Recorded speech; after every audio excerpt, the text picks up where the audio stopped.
નમસ્કાર મિત્રો, વિડીયોમાં તમારું સ્વાગત છે। ઊંઘમાં હતા લોકો, અચાનક રાત્રે 2 વાગે હોટલમાં ભડકી આગ, 9 લોકોના થયા મોત। સારવાર માટે કોલકાતા આવેલા બાંગ્લાદેશીઓ પણ ભોગ બન્યા હતા।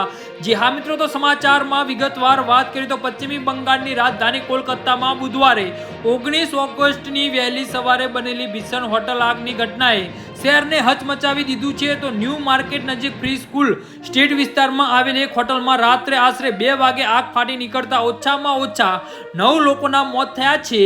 જી હા મિત્રો, અત્યારે હાલના સૌથી મોટા અને દુઃખદ સમાચાર સામે આવી રહ્યા છે। તો મિત્રો, સમાચારમાં વધુ વિગતવાર વાત કરીએ તો જ્યારે 6 લોકો ઇજાગ્રસ્ત થયા છે। મૃતકોમાં બાંગ્લાદેશી નાગરિકોનો પણ સમાવેશ થાય છે, જેઓ સારવાર માટે કોલકાતા આવ્યા હોવાનું અહેવાલોમાં જણાવાયું છે।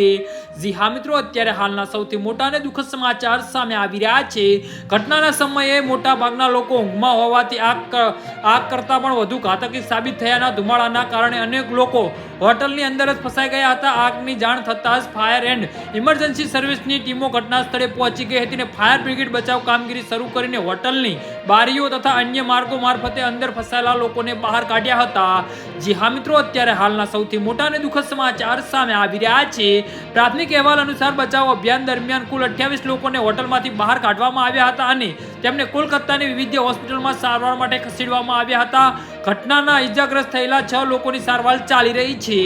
જી હા મિત્રો, તો આના વિશે તમારું શું કહેવું છે તો નીચે અમારી કમેન્ટ